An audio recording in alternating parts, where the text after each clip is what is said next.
Cool, is everybody ready? Thank you for bearing with us. We've been dealing with technical difficulties and difficulties with security and sponsors and everything you can imagine. Is it Satan's fault? Maybe. So here's what's going to happen. I had originally planned to talk for about 20 minutes or so about the Satanic Temple, kind of give an overview of what they've been doing, their campaigns, and talk about what they believe as far as much as I can tell. I'm not a member. I'm a fan. I really love some of the stuff that they've been doing. But what I've really found is that the Satanic Temple has given me a lot of pause for the definitions that I've given to what religion is, what activism is, and some other things. So I'm hoping that it can challenge your views a little bit. At the end of my talk, we have got Lucien Greaves, the founder and spokesperson of the Satanic Temple, agreed to do a Skype call with us. So I'm going to give him a call. I had told him around 8 o'clock because, like I said, I was originally planning on talking for about 20 minutes. But I think I'm just going to kind of blow through my presentation really quick. We'll do the call with him. And when he's been really willing to answer questions in the past, so if we go a little over, I'm hoping he'll be okay with that. If not, I will come back up here and try to do my best from the research that I've done, the exposure I've had to the group. I've had a chance to interview Lucien once before last year for the AAF group that's here at the school. So that'll be the plan. All right, I'm gonna blow through a little 10-minute presentation here, cut it in half, and then we'll move on to the Skype call, and you guys can get a chance to interact directly with Lucien Greaves and ask him the questions that he can answer better than I can. So quickly on the history, early in the Satanic Temple, the thought was to come up with something to counter the Office of Faith-Based and Community Initiatives that was done by President Bush. Malcolm Jerry and Lucien Greaves were the original two people, and Malcolm Jerry said that imagine if a satanic organization applied for the funding that the Republican Party was putting up for at that point, it would sink the entire program. So that was kind of the original thing back in around 2012. Well, in 2012, Lucien Greaves and Malcolm Jerry got together and started deciding to actually do something under the banner of the Satanic Temple, formed the organization. Their first public event was a rally for Rick Scott. In January 2013, it was to kind of protest SB 98, which was going to allow prayer at school assemblies. And so what they did was they held a mock rally saying, "Hail Satan, hail Rick Scott." And Lucien Greaves said that the bill was something that they felt they could latch on to. It does allow for an alternative point of view. The bill reaffirms our American freedom to practice our faith openly, allowing our satanic children the freedom to pray in school. So saying, if you're going to open these doors, you're going to be allowing everyone, including the Satanists, to come in and have their say. Freedom of religion has to mean freedom of religion. And one of the problems that we encounter as atheists often is that the argument will get made, well, you can watch, whatever TV channel you want. And we're like, we just want to turn off the television. But the Satanists are able to offer a point of view of saying, yes, let's watch the channel that we want to watch. Let's watch the Satanic channel. If you're going to have religious freedom, it's going to include our religion, even if you're going to make this terrible argument that's unconstitutional, that no religion doesn't count, that atheism doesn't count. Pink Mass in Mississippi was the first time I was exposed to the Satanic Temple. It was the first time I heard about them. Anybody else hear about this event? Yeah. Okay. So what they did was they went to the grave of Fred Phelps' mother, Fred Phelps of the Westboro Baptist Church, and held this pink mass that they called it, where they had a lesbian couple and a gay couple kissing Lucien Greaves. There's a great shot online, I didn't put it on here, with his balls out, hitting him on the grave of Fred Phelps' mom. And what they said was that this was their ritual to make Fred Phelps' mother gay in the afterlife. Now, the Satanic Temple is non-supernaturalistic. They don't believe in any sort of magic or woo. They believe in a scientific worldview. Satan is just a literary, not a literal figure for them. They don't worship Satan as some kind of deity out there or some spirit that they think they're actually talking to. So what he said was, we don't actually believe that we're making her gay in the afterlife. We don't believe in an afterlife, but we believe we're entitled to our belief, and our belief is that they believe that their mother will be gay in the afterlife if we perform this ceremony. And even if they say they don't believe that, our beliefs are sacred and we can believe whatever we want about their beliefs. Okay. All right, so next up was the Baphomet statue. November 2012, the Ten Commandments, this is where it gets really close to home, was put up at the Oklahoma State Capitol shortly after the ACLU sued, and TST decided to propose a different solution. They said, let's put up our own monument, a monument to Satan, a monument to Satanism, if you will. And so they got involved and sent a letter requesting that their statue be pulled up. Right. They fundraised, they raised $28,000 out of their $20,000 goal and submitted their request. After that, a bunch of other groups jumped on board, the Flying Spaghetti Monster group, another animal rights group, a Hindu group, and there's a statue of Hanuman, one of the Hindu versions of their god that they were talking about putting up the statue. And the state put a moratorium on any new ones.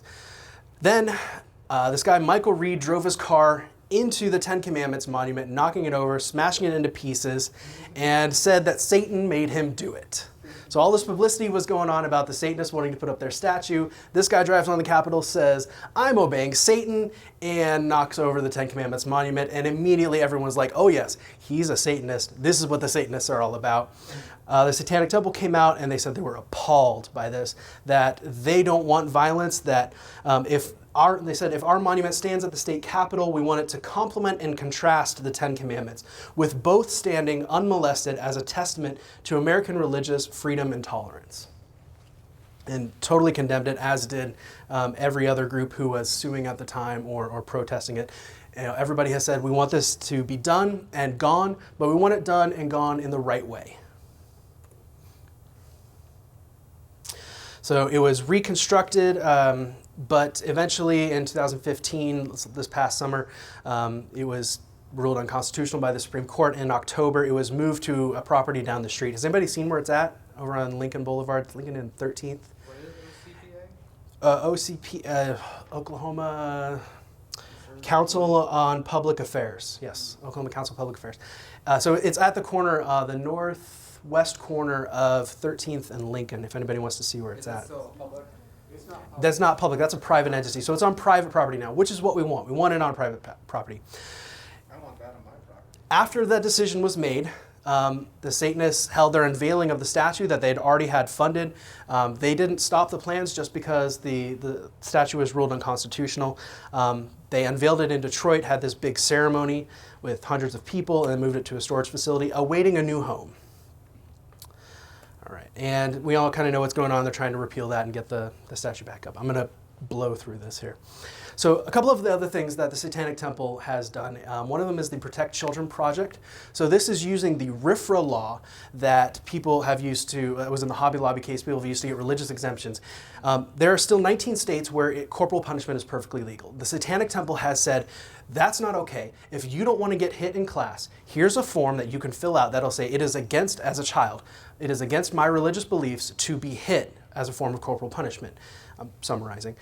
And you submit that to the school board, and they're waiting now to see if any school will actually challenge that. If the school will say that the school has more interest in hitting your child than your child has interest in their own religious freedom. So that's going to be an interesting case if that ever moves forward, and they are waiting for a lawsuit at this point for somebody to actually challenge that.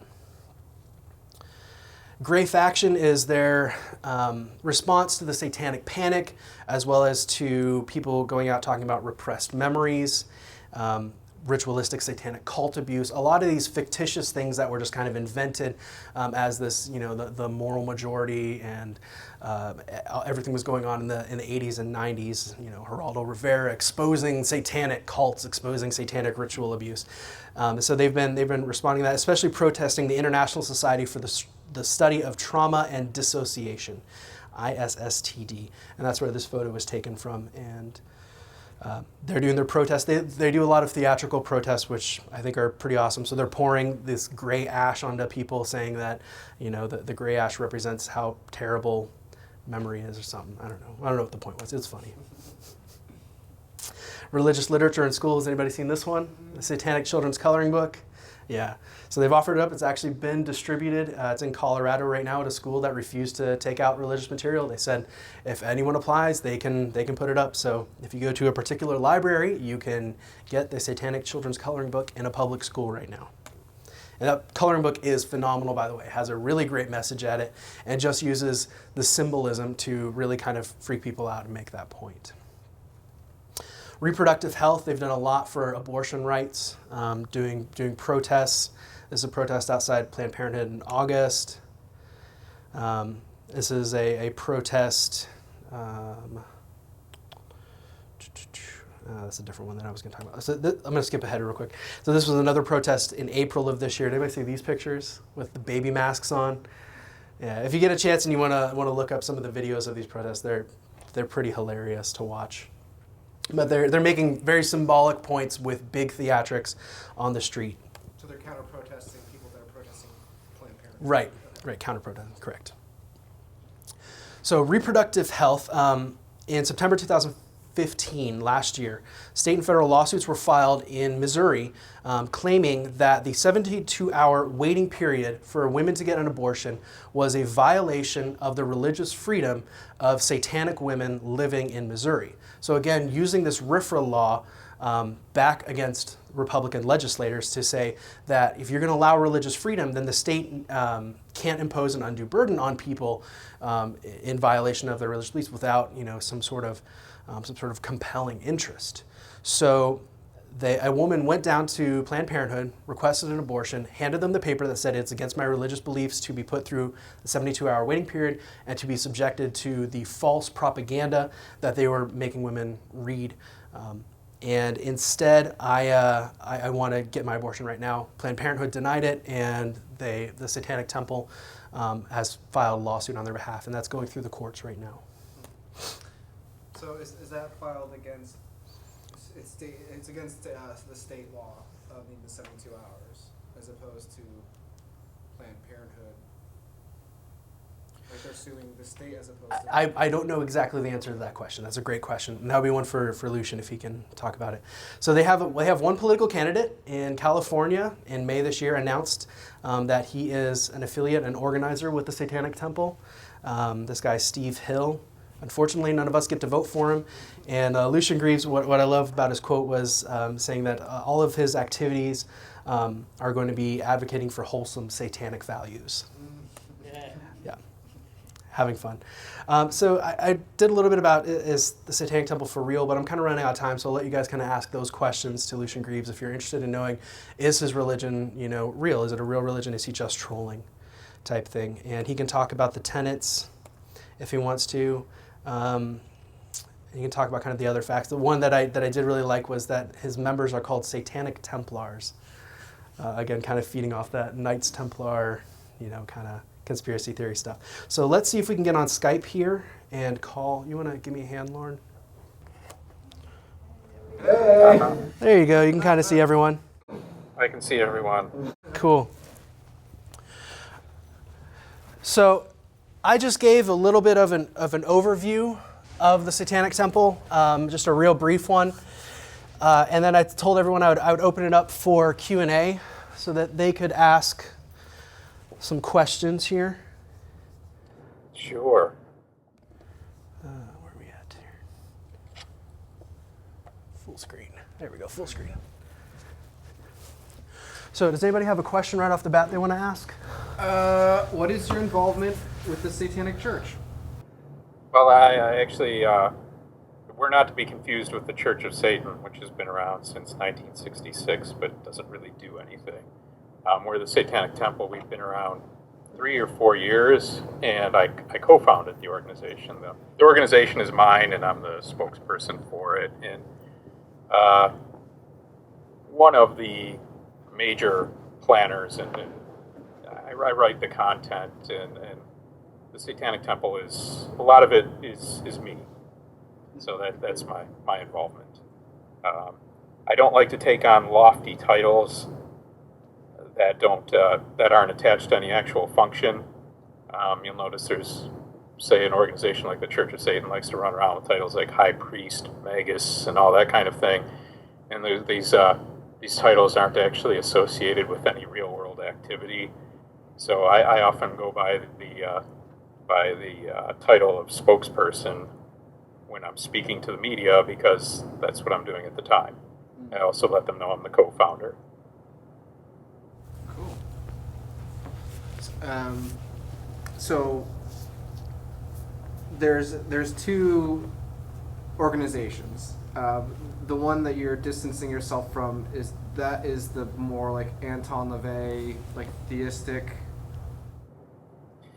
Well, they're not theistic insofar as they believe in a literal Satan, but LaVey was, in some respects, a supernaturalist and very much a Freudian in his philosophy, which I felt was rather backward in the time of the Satanic Panic. And I think there was many reasons he didn't understand what was going on during the Satanic Panic, and that was one of those reasons, was that I don't think he realized how bogus the claims were that were coming from repressed memory hypnosis, regressions, and that type of thing.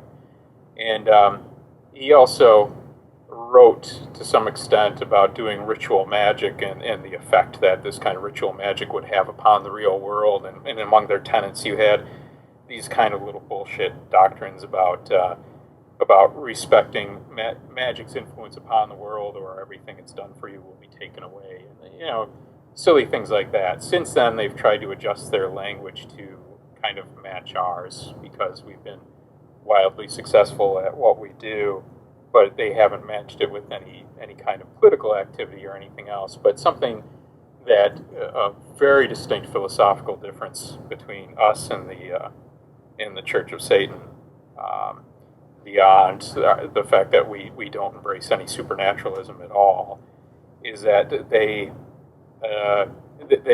very much held to a social Darwinist philosophy, and for that reason they attracted a lot of pseudo-Nazis and white supremacist types and that type of thing. And we are very openly opposed to that type of thing and those kinds of social Darwinist doctrines. And we feel that we're a more evolved thinking that is more in line with what we know about evolutionary theory, social evolution, cognitive science, and that type of thing.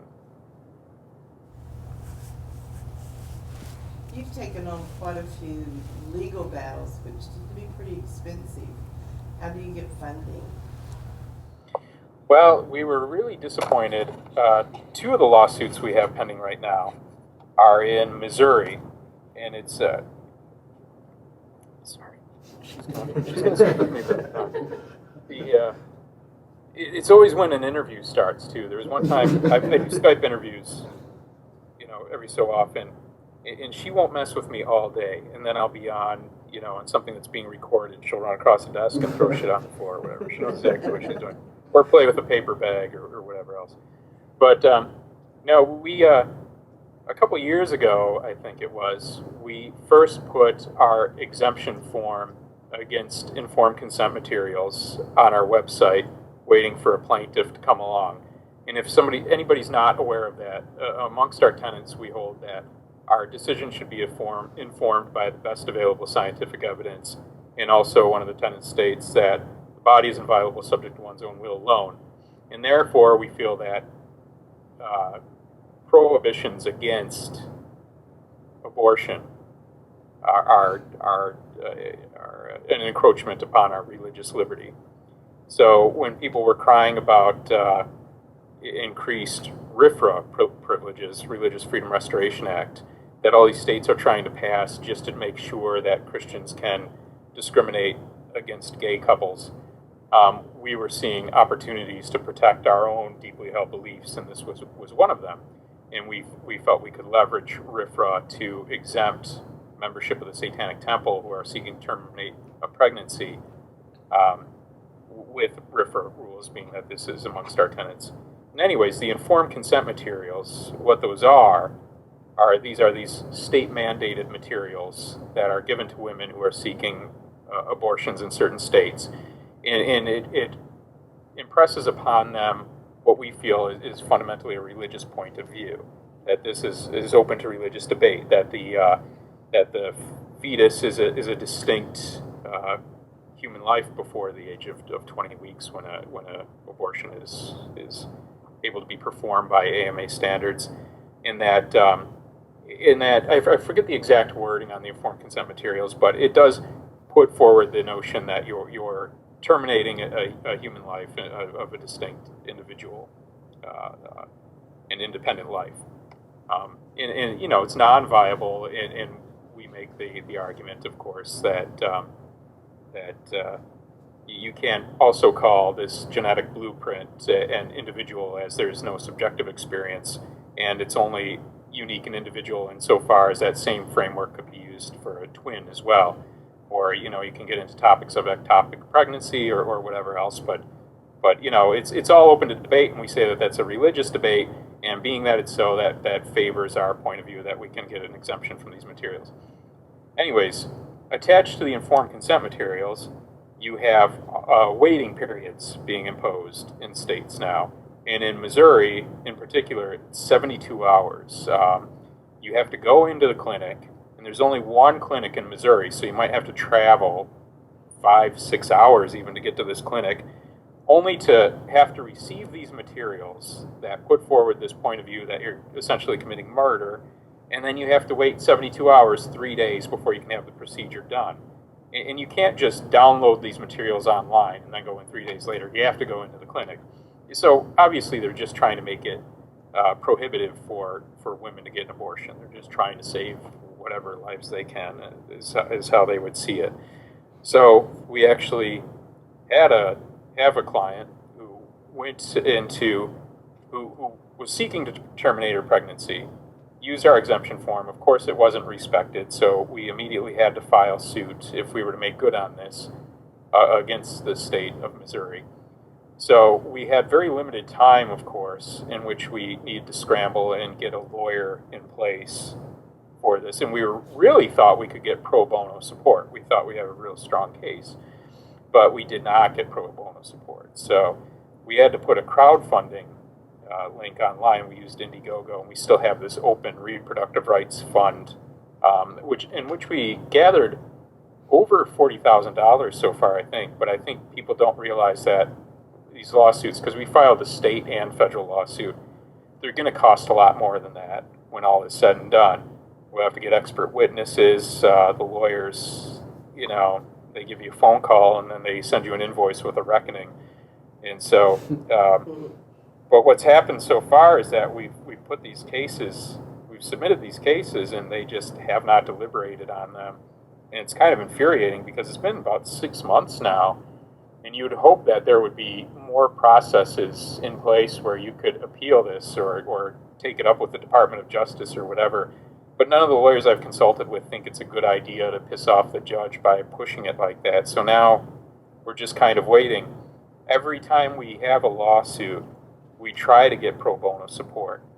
And now we're going to have to file against Phoenix, Arizona. I don't know if anybody's familiar with that. We offered to give a pre-city council meeting invocation because they always give some kind of Christian prayer before their city council meetings. And of course, that means it's an open forum. They can't engage in viewpoint discrimination. So the Satanic Temple offered to give an invocation.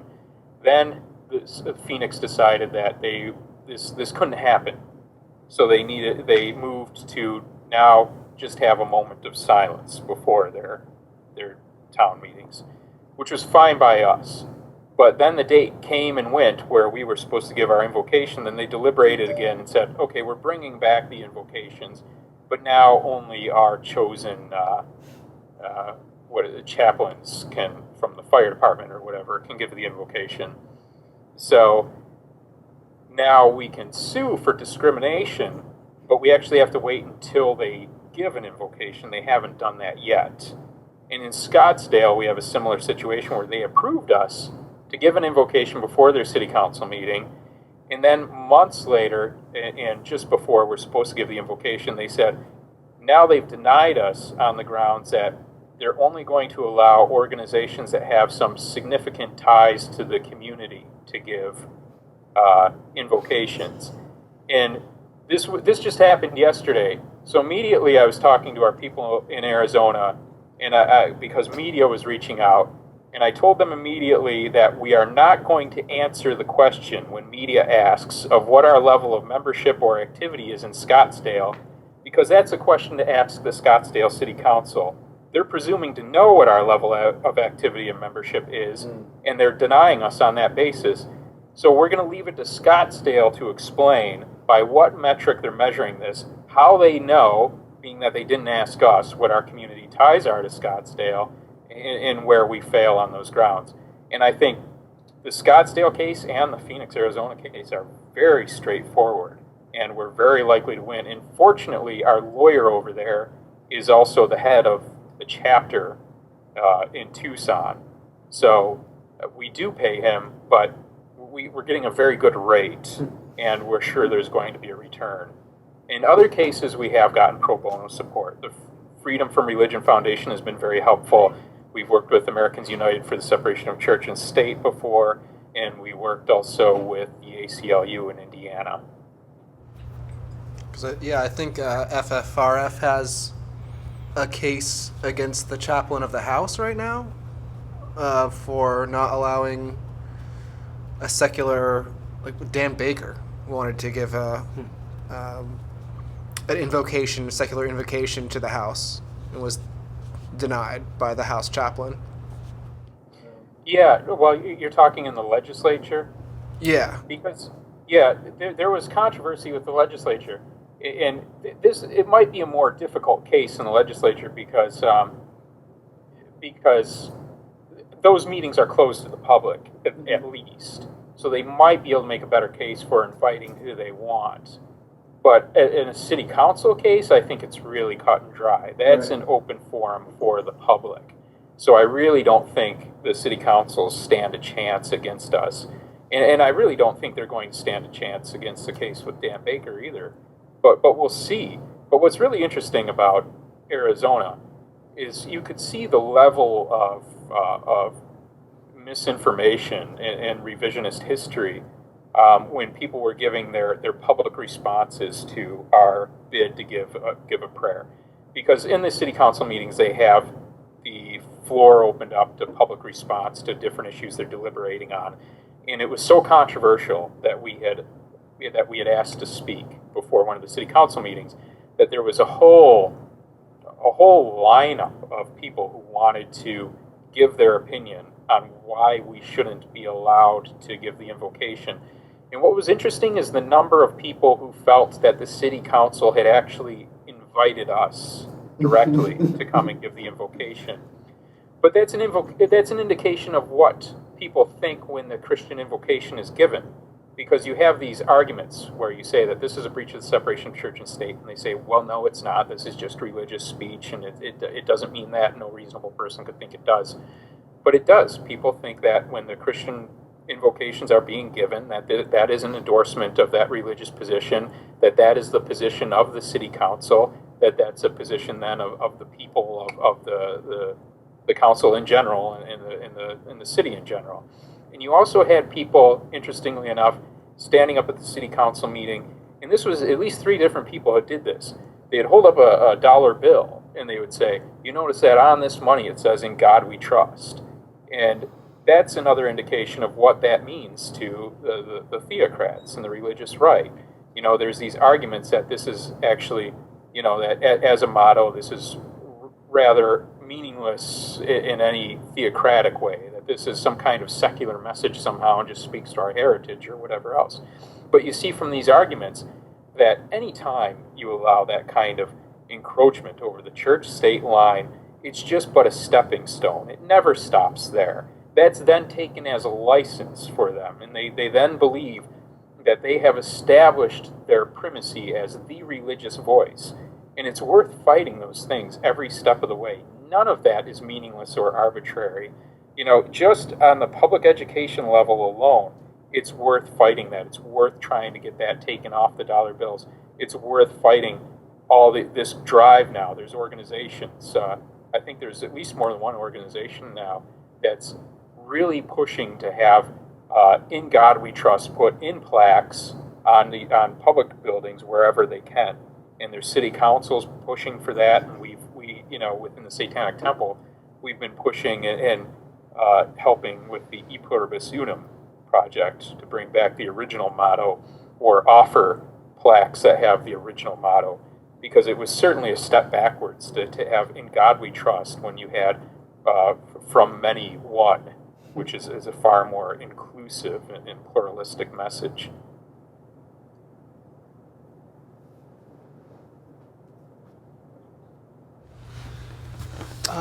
You go first, then I'll go. Okay, so I try to explain this all the time whenever I'm in conversation, and your group getting as much publicity as it does comes up often. So is the Satanic Temple just trolling, or are you guys a real religion? I think we're as real as any religion is, and you can say we're taking ourselves too seriously, but I would say you're taking other religions far too seriously if you look at us and think there's some kind of measure by which we're failing. I mean, it's more than just a clever kind of legalistic ploy to say that atheistic religion is legitimate as a religion. I truly believe it's so. If you take the religious context metaphorically, and you're applying this narrative structure to your life, your goals, and you have this kind of community identity built upon it, that I think is what a religion is, and that is what it should be. And I think religion should be atheistic in a reasonable society. There's been manifestations of atheistic Christianity, and I know that there will be people in the atheist community who think that would be really a mistake to advocate for that. But I'm of the thinking that you really can't get rid of religion. You can't get rid of, there's something about religion, that people are there's always going to be religions. I just don't think they necessarily need to be supernatural. And I think if many Christians, Muslims, or Jews were really honest about it, they don't believe these things themselves. And maybe they won't force themselves to think about it because they think they're betraying their culture, they think they're betraying their upbringing, or whatever else. They think they need to discard of all of that if they're not obligated to believe the supernatural aspects. And I think we really need to work people out of that frame of mind, and I think we'll all be better if we do so. But arguing as an atheist for our deeply held beliefs, I also think that in a pluralistic nation that has some deference towards religions, it would be a real mistake for us to not partake of the exemptions and privileges that are afforded to religions just as some kind of protest against supernaturalism. I think in a place, in a nation that has this kind of lack of viewpoint discrimination and is secular on paper, despite what the theocrats try to push, we're just disadvantaging ourselves if we allow the supernaturalist religions to define themselves as being all that a religion can be, or what a religion necessarily is. Follow up, or you can. So, your organization is somewhat different than like the Flying Spaghetti Monster. And do you think that, or I wonder if you think of these two organizations like having different attributes that can be used for different tactics, as where like the Flying Spaghetti Monster, like on its face, is more of a farce, and when maybe someone, generally talking about your organization might actually might consider it more plausible as a religion, whereas the Flying Spaghetti Monster is a little more ridiculous. Do you think that because of those different qualities that both organizations can play different tactics to have, but yet have a similar end? So you might be able to do different things than they can do, and they can do different things than you can. Yeah, well, we often get the comparison because people, what we do is so unexpected, considered very bombastic that people can't help but think that it's just being humorous. But while the flying spaghetti monster often likes to engage in the ad absurdum, that they entire structure off of bringing religious arguments to their most absurd conclusion, then forwarding those, and just by the nature of the attributes of our symbolism and just Satanism, it looks like that's what we're doing too. And however, we wouldn't actually fight for, it wouldn't really be worth our while to do something similar to fighting for the colanders on our head, because we don't really want to wear colanders on our head. It's not something we would do just to spite the other guy.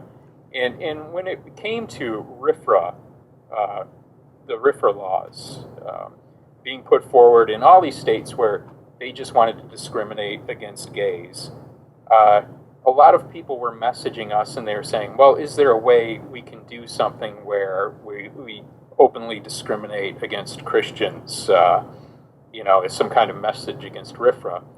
And, we didn't want to do that. I mean, to us, if you're doing business, you're just a fool if you don't just do business and put differences aside, whatever, take the money, you idiots, well, let the bakers be stupid. I think, if they want to discriminate, they should actually just have to, and we actually tried putting a petition out in Michigan about that, is if they were going to pass RFRA, they needed some kind of amendment where if somebody was going to discriminate, in order to be able to do that, they needed to list who they discriminate against in an open location on the facade of the building or whatever else. On the window, they needed to list, we don't serve homosexuals or something like that, and let them suffer the ramifications of that. Don't make other people walk in and then have to figure that out to their discomfort and whatever else. But anyways, we leveraged RFRA by using that in our lawsuits against Missouri. So we try very hard to just express our own affirmative values and not necessarily just doing kind of a tit for tat, one-to-one. They did this, so we'll mimic that in exactly the same way. I don't know what other kind of activism lately this Flying Spaghetti Monster has been up to. I've had a lot of good relationships with people who are part of that organization, but it seems like they're really more and more kind of developing a kind of narrative around what they're doing. And I think that's very interesting from kind of a sociological perspective, to see that I've met people who seem to take the Church of the Flying Spaghetti Monster more and more seriously as a religion. Not renouncing the humorous aspects at all, but really it's an important part of their lives. And that presents an interesting question then of what do we consider a religion, and how far can something like this go? You have the Church of the Jedi now, which is, I guess, really big in the UK. And you can say, well, that, Star Wars is obviously fiction. Well, the fucking Bible is obviously fiction. If somebody's really going and feeling they're living the Jedi lifestyle, and they have a community built around that. Is that legitimate? Is that legitimate as a religion? And if not, why not? And if another group of people come by and they decide that Star Wars is literally true, and that this story was channeled to George Lucas and then later channeled to J.J. Abrams, so that they were just kind of repositories for this transmission that they then gave out to the rest of us, are they more legitimate or are they mentally defective? I think that would be an interesting question to pose to people who would suggest that supernaturalist theocrats are more legitimately deserving of privilege and exemption than people who have a rational point of view about the fictional narratives that they gravitate to. The part of the Oklahoma Constitution that the Oklahoma Supreme Court ruled on to get the Ten Commandments monument removed last year is going to be on the ballot to get repealed this November. Is there any chance that Baphomet is going to return if the Ten Commandments go back up? Yeah, we'll likely have to crowdfund to make another Baphomet, which will be significantly cheaper than the first one, but still pretty expensive. I think it'll still be around 50 grand to make another Baphomet, but we do intend to fight that fight in Arkansas as well.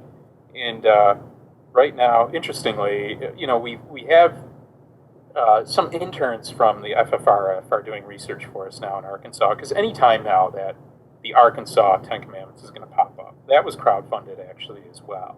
And they pretend that because it's privately donated, privately funded, that it's no sweat off the taxpayer in Arkansas. But obviously that's bullshit. The lawsuits are going to pop up immediately. The ACLU is going to be on it. The other secularist groups are going to be on it. We're going to be on it, and there's going to be all this expense, passed off to the taxpayer. And as in Oklahoma, it might come down, and that will also be a bill that the taxpayer takes up as well. But just the stupidity of the Oklahoma government, I can't believe it. I mean, what are you guys dealing with over there? I'm sorry. Scott Pruitt and Mary Phelan. I can't believe she vetoed the abortion bill recently. I thought for sure she'd signed it into law. And that really, and I'm sure you're familiar with that one. The Senate passed a bill, illegalizing abortion, saying they would take away the licenses of any doctor in the practice, and then it would become a felony or whatever else. But I was surprised. Phelan, I thought, was crazy enough to pass it into law. And I was talking with a lawyer about that. They said it wouldn't have any effect on somebody getting an abortion because the injunction would be filed immediately, but it would have an effect on the taxpayers as it dragged through the court. But for them to actually decide that they want to alter the Constitution for something like this, it's just horrific. There really should be some recourse against guys like Pruitt and fools like Phelan. Also, a question for you. Where do I find the coloring book? Oh, we actually sell those on our website, shopsatan.com. And shopsatan.com, it does, for the most part, fund what we do. So, so if you get Satan swag, that's helping out the campaigns that we're doing. Two questions. So one, do you do this full time, or do you have a day job or something else that you do? I have to do other work too to make ends meet, but this is like I'm working all the time. I do. It probably doesn't seem like it, but I actually do interviews all the time. I say it probably doesn't seem like it, but maybe it does. I can't really conceive of how recognized I am of being in the center of the storm. You know what I mean? I always assume that I'm so obscure nobody knows, but like I actually do get recognized sometimes, and that's surprising to me. I don't think I've been on enough television appearances for somebody to walk by and recognize me, but it does happen. Huh. Fans usually, or haters? Well, I'm in Cambridge, so for the most part, when anybody recognizes me, it is positive. So at least there's that. The other day, though, I was in a tea shop, and some guy was just glaring at me, and I noticed that also he was going like this. He had his middle finger up, and he was just glaring at me, and I was on the phone talking to somebody, and I thought, do I have to deal with this now? So I went and I sat down, I looked at this guy, and then he got up and left. So now I have to wonder in every situation, was he just crazy? Was this, or did he recognize me? Or if somebody's staring at me, I don't know if it's just because I have something on my head or whatever, or if they recognize me. Now I don't know. It's a world of confusion now. So a lot of the other satanic groups that I've talked to are very hesitant, or they will explicitly say that they don't deal with children in any way, anyone under 18. Why did you guys decide to be different from that? Well, it's a very careful line to walk there, and the reasons for doing the activity book I think were obvious, but what might be a little less obvious is why the content of the activity book was what it was, and we were we had no interest in proselytizing satanic philosophy to kids. You know, that was very much about challenging the open forum theory. So you look at the activity book, and it's hilarious for the fact that it's so child-friendly and benign, that it has just this word search activities and it's very pro-social and that kind of thing. But that wasn't also just to be funny. It was because we really have no interest in trying to beat ideas into a kid's head, and I think just our presence there alone gives a clear enough message that there's more than one perspective on these things. You don't have to be a Christian, you know, that this biblical material isn't as important as any other religious material, and that was a message that the school board couldn't deal with. It's not that we're going after children, but I think it would be remiss to just allow children to be indoctrinated by these Christian theocratic groups. I think then, you know, if we're taking the position that, well, we just leave kids alone, it's like, well, actually, you're just kind of then at that point just leaving them out in the cold to get evangelized upon or whatever else. Have you had a fair hearing from the media? Actually, for the most part, you know, I can't complain that much. I wrote a thing on the Friendly Atheist blog about some of the ridiculous coverage we've gotten from some of the Christian news sources. Really infuriating, and at some points close to legal action. Not long after Lisa Ling aired a 45-minute segment on us on CNN, this website, Church Militant, ran an article, and apparently they felt stung because a couple of their representatives were in that CNN piece where they were explaining how they were pro-religious freedom. However, Catholicism was the only true religion. So, you know, to them, religious freedom meant whatever the Catholics wanted to do, but everybody else was excluded. So, obviously, anybody who wasn't Catholic thought those guys were idiots because, in fact, they were.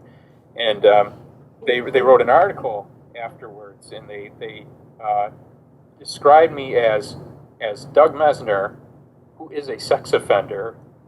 And so where they got that from, I have no idea. But, of course, I immediately emailed them and CC'd our lawyer and explained to them that I'm not, in fact, a sex offender, neither by action nor by legal sanction. So they need to remove that immediately. And what was interesting is that they did apologize and remove it immediately, but they didn't offer any explanation. It was like they just pulled that out of their asses. Like they just wanted to sell this idea that I was a sex offender, and that's kind of horrifying when people take that latitude, that liberty, and you know that, you know, you take a couple months away from the social media or whatever, you come back and there's you have this flood of slanderous accusations against you. But when we first started doing this, it was, of course, nobody wanted to side with the Satanic Temple, and so I felt it very successful when articles started coming up where people would always give those kind of caveats, you know, well, I don't support the Satanic Temple. However, when it comes to this particular issue, there's a point to be made here. You know, you open the door to one, you have to open them to all. That was about as much as I could expect, and I would be really happy to see those types of things where people seem to understand the issue being presented. And I didn't expect how fast it would happen where we actually began getting open support. And that did happen pretty quick, I thought.